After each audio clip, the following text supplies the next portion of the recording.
دوستو، اگر تم زندگی میں کچھ کر کے دکھانا چاہتے ہو، تمہارے کچھ خواب ہیں جنہیں تم پورا کرنا چاہتے ہو کہ تمہارا بھی نام ہو، تمہاری ایک الگ پہچان ہو، تو اپنی زندگی کے کچھ اصول بنا لو۔ پہلی بات یہ ہے کہ اپنی بینس کو پہاڑ سے گرا دو۔ دوستو، ایک عقل مند بوڑھا آدمی سفر پر نکلا ہوا تھا۔ شام ہونے کو آئی تھی، اسے رات گزارنے کے لیے کوئی ٹھکانہ چاہیے تھا۔ ایک بڑا آدمی اسے ملا اور اپنے گھر آنے کی دعوت دی۔ چلتے چلتے وہ کھیت سے گزرا۔ کھیت کی حالت دیکھ کر لگتا تھا کہ کھیت کا مالک اس پر کوئی خاص توجہ نہیں دیتا۔ کھیت کے درمیان ہی اس بڑے آدمی کا گھر بنا ہوا تھا۔ اس آدمی کے گھر سے اس کی غربت ظاہر ہوتی تھی۔ بوڑھے آدمی نے پوچھا کہ میں دیکھ رہا ہوں کہ آپ کا کھیت بہت بڑا ہے، لیکن آپ نے اس میں کوئی فصل نہیں اگائی، آپ گزارا کیسے کرتے ہو؟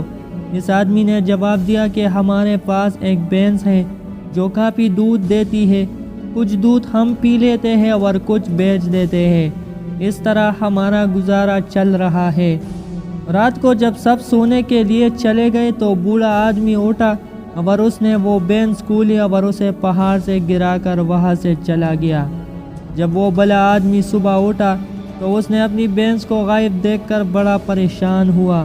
وہ بینس ہی اس کی کمائی کا واحد سہارا تھا۔ کافی دیر سے سمجھ ہی نہیں آئی کہ وہ اب کیا کرے۔ پھر اس نے کھیتوں میں ہل چلانے کا فیصلہ کیا۔ ہل چلا کر اس نے بیج بو دیے اور وہ خوشحال ہو گیا۔ اس کی خوشحالی میں سب سے بڑی رکاوٹ اس کی بینس ہی تھی۔ وہ بینس کے دودھ سے ہی مطمئن تھا۔ وہ بینس اس کا کمفرٹ زون تھی۔ جب بینس نہیں رہی تو اس نے کچھ کرنے کا فیصلہ کیا۔ دوستو، اسی طرح ہم سب کی زندگیوں میں کوئی نہ کوئی بینس ہوتی ہے جو ہمیں آگے بڑھنے سے، زندگی میں کچھ کرنے سے روک رہی ہوتی ہے، جو ہمارا کمفرٹ زون ہوتی ہے۔ اس لیے آگے بڑھنے کا پہلا اصول یہ ہے کہ اپنی بینس کو پہاڑ سے گراؤ، اپنے کمفرٹ زون سے باہر نکلو۔ دوستو، ایک نئی زندگی کی شروعات کرو اور زندگی کا ایک اصول بنا لو۔